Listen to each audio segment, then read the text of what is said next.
Hey everyone, so as of the recording of this video, the volume number 30 of Black Clover, which encompasses the entire Magicula fight from the beginning where Magna finally defeats Dante, the aftermath of that fight, to the end where a seer spirit finally leaves Nozel and Noel. So that this entire volume encompasses all those chapters inside this one volume. So this is volume 30 that was released a little while ago, and in this volume there was some interesting tidbits about Tabata that were revealed in the afterword that I thought were kind of important, kind of interesting, kind of intriguing to go through and try to understand this man that has been giving to us this magnificent story. So before we get into the afterword, I'd like to thank you all for the 1,000 subscriber mark. It's insane. I really appreciate all of you enjoying my content like this. This really absolutely unreal for me. So yeah, appreciate that. And if you guys want to join the Discord channel that has been started because of the 1,000 subscriber mark, it's in the description below. So make sure to join that if you're interested in that.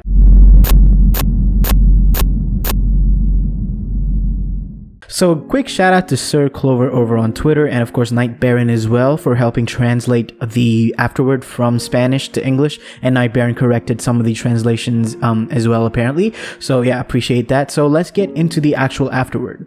Volume 30 has been released. When the series started, I thought I would be happy if I could draw up to volume 30. When I saw my 2-year-old daughter draw, I remembered how I had been drawing since I could remember. When I was in kindergarten, I liked Dragon Ball, and my mother drew me a copy of Goku, and I started drawing different drawings of Dragon Ball like crazy. And I think my mother though thought, that I was really good. So I again like to jump in and point out that Tabata has spoken about Dragon Ball before, about how Dragon Ball was one of the first introductions to manga that he had ever had, because he loved the drawings and the fights and everything that he saw inside Dragon Ball. And something that I like to point out to people who might not know this is that Akira Toriyama, the mangaka, the legendary mangaka of Dragon Ball, has actually shouted out Black Clover before. So in an interview, Akira Toriyama stated that he's not really been reading a lot of manga recently, but one thing that caught his eye was Black Clover, and he really admired the tenacity of the main character, who happens to be Asta, and he praised Tabata for having such an eye for action and action panels and all that stuff. So really cool tidbit about Akira Toriyama enjoying Black Clover. So tell all your, Dragon Ball friends to, get into Black Clover, because that seems to be praised by the actual creator of Dragon Ball manga. So there we go. So I'm not a person who remembers many things, but I do remember that I was in elementary school and thinking I want to draw. So this, there's some people who are meant to do certain things from early on. There are some people who have the talent to do certain things, but maybe are not meant to do that mentally. But it's really wholesome and really great to see that Tabata was meant for and wanted to all along in his life be a mangaka, and I'm really happy that he's literally living out his dream. And it's really sad thinking about how long he probably had to try to even get to this space, because the manga industry is no joke. Of course we've seen that with Tabata himself when he tried to make the Hungry Joker manga a reality, but that didn't end up working out. And even Horikoshi, the mangaka of My Hero, was probably gonna quit doing manga if My Hero didn't take off. So it's a very high stakes game, the manga industry, trying to get into it. So if you're if there's so many talented people who just fall through the cracks, who just never make it. So I'm really happy that we are here where we are, that we have the series Black Clover, and Tabata has been able to live his life the way he wanted to, and clearly was meant to do so as well. So I really I'm basically just really happy about that. I couldn't draw it right, so I cried, and I remember my mom saying, if you're gonna cry, don't draw more. So it seems like he had a little bit of a tough love from his mother there. And the reason why I wanted to make this video based on the afterword comes in the next paragraph that connects to the previous paragraph as well. And if you joined the live stream that I did on Saturday night, you would understand where I'm going with this. So my father died in a car accident when I was my daughter's age. That's why I don't remember anything about my father. I've seen pictures of him and he looked like me. My relatives say that my father was also good at making money. So this is apparently a wrong translation. So Night Baron corrected this, and she said that the original Japanese said that my dad was also good at drawing, although not as good as me, I probably assume, because it says Hiroki there. So apparently this is some translation issue because of machine translation. So basically his dad was also good at art, which is really cool, because clearly he says that he got it from his parents and stuff and all that stuff. But basically the reason why I wanted to make this video lies in the fact that he says his father died when he was at a young age. So he basically grew up with a single mother, and he seems obviously really appreciative of that, because she tried to she said he was really good and stuff like that. So the thing that I wanted to really point out here for a lot of viewers who might just like skip over this is kind of profound, because like we know that Asta is basically based on Tabata himself, right? So it would stand to reason that Asta's parents would also be based on Tabata's parents. And so because of that, if you take a look at Lucida and her relationship with Liba, it's one of the most beautiful relationships that we've seen throughout Black Clover. And I'd like to think that just based on this, it feels like he's drawn from his own experiences of having and living with like his mother, being raised by his mother alone, which is a really wholesome thing to think about. And also like in a larger context in the entire story, there's been focus on good mothers, like flawed, deep, but at the end of the day, mothers who care for their children. So that's always been like a thing with Black Clover. The female perspective is never lost for us. We even have Aesir in the latest chapters, and her relationship with Nozel, and like how they develop and their interactions and stuff like that. It really feels like he's drawn from his own experiences, Tabata, I mean, to be able to draw these emotions and like to build these relationships.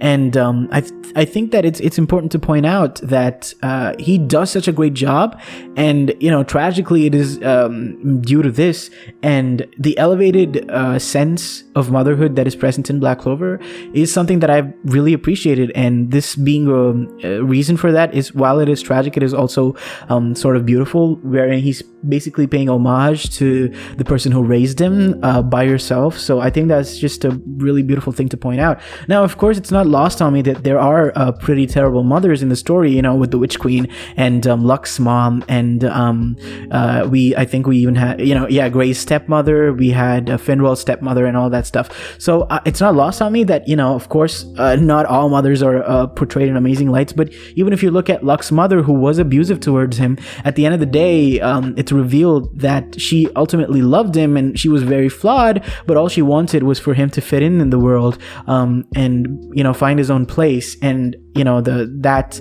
really does shine through. And even with the Witch Queen, even though that seems like a metaphor for a parent wanting the unrealistic out of you, at the end of it, when Vanessa shows the reality, what the reality is to the Witch Queen, she does break down and says, I understand that we have problems, but at the end of the day, this is your home and I am your mother, and you can come back at any time. So I think that was just Tabata giving just many colors to the concept of motherhood that we've seen. So I think that's just again, like, very beautiful. And of course, I don't want to make it seem as if the only parents that he's ever put effort into are mothers. We even of course have Zara, who's one of the most important characters in the entire story because of his relationship with Julius, and how that basically propelled Julius's worldview. Of course, not only that, because Zara is a great example of a patriarchal figure in your life. It's not like a toxic masculine type of a presence in your life, but it's more of it's a different kind of a view of fathers. Usually in media you get fathers that are strong, that are always like super powerful, and are basically like the Yami archetype. And not to say that Yami is a toxic masculinity kind of a person, that's not what I'm saying, but I'm just saying, like, it's always, men are always presented as, like these powerhouses, and which is like a very cool way to portray them. I'm not taking that away at all, but what I think was really cool with the way that Tabata portrayed Zara as a father was in the fact that he was portrayed as a father first, rather than he himself being a separate character, because obviously, like, that's what the character needed to be, even though he had plot relevance with Julius. But the important part of it was that he was a father, and the way that he's portrayed in his fatherhood is to tell Zora not to become like super powerful or like become new, learn new spells or whatever. And he does say, like super the super mage here, he does say that, but he doesn't say that you need to become this. He specifically says, hey, look, I don't want you to become exactly this, but I think you should open up a little bit more and communicate with others a little bit better. And I think that's a beautiful thing to teach to your son, as a masculine presence in their lives. As a father, that's what, you teach your children, to be gentle, to be kind. And I think that's more that's a wonderful display of masculinity compared to the typical way that masculinity is portrayed. And another thing, with the way that mothers are portrayed, it's not just, oh yeah, she's caring and like, oh my god, she loves him. No, Aesir is a very good example of this, of how she is portrayed as a warrior fighting for the lives of her children. And same thing with Lucida, where even though she was powerless, she did everything that she could. She put herself in harm's way to try and save her son, being Liba. So I think that's a beautiful way that Tabata has portrayed fathers and mothers in a different light compared to how media usually portrays them. I'm not saying the way that media usually portrays them is bad in and of itself, but I just think that this uniqueness that is brought to the type of archetype that Tabata is going for is very refreshing and kind of thought-provoking at this stage. At the end of the day, what I wanted to point out is that Zara is a beautiful example of a father who unfortunately still happened to end up dying, so I don't know what that says about how Tabata feels. Of course, I don't want to over psychoanalyze him. This has been a video basically doing that, but I don't want to do it too much. But I just wanted to point that out and say that he's done a really great job with parenting and stuff like that. So it's just really cool that Tabata has put this out right now, and I can't imagine why he put it out. Maybe it's because of the Aesir stuff that happened this volume, maybe not, who knows, but I think that it's interesting that he put it out anyway. And I'd like to end off this video with the final portion of the afterword, because I think it's some of the most beautiful stuff that I've ever read from Tabata. My father died when I was only a few years old, so I will live and live for him, and love my wife and my daughter for him. That really hit me in the feels when I initially read that. But yeah, that's pretty much it, guys. It's just thought of a cool small little video to do. There's a lot of videos still coming, so appreciate your support again for the 1,000 subscribers. Absolutely phenomenal. Thank you guys so much. Again, join the Discord if you're into that, and if you're new here, like and subscribe. Why not? So yeah, I'll see you guys later. Goodbye.